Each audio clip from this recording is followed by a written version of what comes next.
নমস্কার বন্ধুরা, চলুন আজকে আমি চিচিঙ্গা ভাজা বানাবো। তার জন্য দেখুন চিচিঙ্গাগুলোকে আমি ভালো করে ধুয়ে রেখেছি, তার সাথে কুচি কুচি করে ওগুলোকে কেটে নিয়েছি, ওর সাথে কুমড়োও কেটে নিয়েছি, পেঁয়াজও কেটে নিয়েছি, দিয়ে ওইটাকে ধুয়ে রেখে দিয়েছি আগে। দিয়ে এবার কড়াই বসিয়ে দিয়ে তার মধ্যে কিছুটা তেল দিলাম, দিয়ে আর তেলটা যেমনি আমার গরম হয়ে গেছে সেমনি আমি চিচিঙ্গা, কুমড়ো আর পেঁয়াজটাকে আমি দিয়ে দিলাম। দেখুন এইভাবে আমি কুমড়ো, পেঁয়াজ আর চিচিঙ্গাটাকে তেলের মধ্যে দিয়ে দিচ্ছি। দিয়ে এর মধ্যে নুন, হলুদ আর লঙ্কা গুঁড়ি দিয়ে এটাকে ভালো করে চিচিঙ্গার সাথে মিক্স করে দেবো। নুন, হলুদ আর লঙ্কা গুঁড়িটাকে দিয়ে আর এটাকে ঢাকা দিয়ে মিডিয়াম আঁচে আমাদেরকে ভাজতে হবে, যেন এটাকে যদি আমরা ফুল আগুনে দিয়ে দিই, ফুল আঁচে দিয়ে দিই, তাহলে এটা আমাদের জ্বলে যাবে উপর থেকে, কিন্তু সিদ্ধও হবে না, নরমও হবে না। সেই জন্য এটাকে মিডিয়াম আঁচে আমাদেরকে ঢাকা দিয়ে বেশ অনেকক্ষণ সময় নিয়ে এটাকে ভাজতে হবে। দিয়ে দেখুন এইভাবে আমি সব কিছু দিয়ে আর ভালো করে নেড়ে চেড়ে আর এবার এটাকে আস্তে আস্তে ঢেকে আমি ভেজে নেব।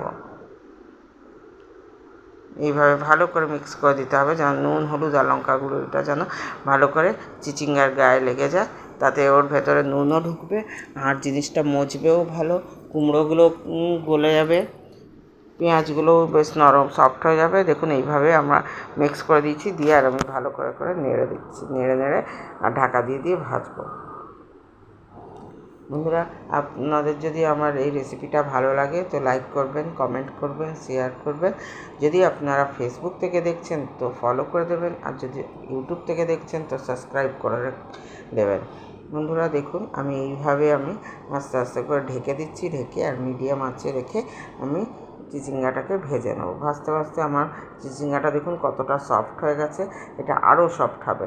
দেখুন এবার আমি এর মধ্যে যখন এতটা সফট হয়ে গেছে, তারপরে আমি এর মধ্যে বেশ কিছুটা নারকেল মিলিয়ে দিলাম। নারকেল মিলিয়ে দিয়েও তারপরে এবার নারকেলটাকেও ভালো করে চিচিঙ্গার সাথে মিক্স করে দিয়ে আর এটাকে এইভাবে ঢেকে মিডিয়াম আঁচে রেখে আমাদের ভাজতে হবে।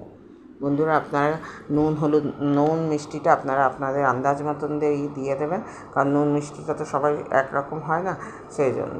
আর আপনারা কে কোথার থেকে আমার এই রেসিপিটা দেখছেন আমাকে অবশ্যই জানাবেন। আপনাদের আমার রেসিপিগুলো কেমন লাগে সেটাও কমেন্ট থ্রু আমাকে জানাবেন। দেখুন বন্ধুরা আমার কত সফট হয়ে গেছে, এটা হয়ে এসছে। আপনারা বাড়িতে একবার অবশ্যই এটা বানিয়ে খেয়ে দেখবেন কেমন লাগে না লাগে। আপনাদের যদি আমার রেসিপিগুলো ভালো লাগে তো আমার পেজটিকে ফলো করে রাখবেন, তাতে পরবর্তী রেসিপিগুলো পেতে আপনাদের কোনো অসুবিধা হবে না। চলুন বন্ধুরা, আজকের দিনের মতন আমার রেসিপিটা কমপ্লিট।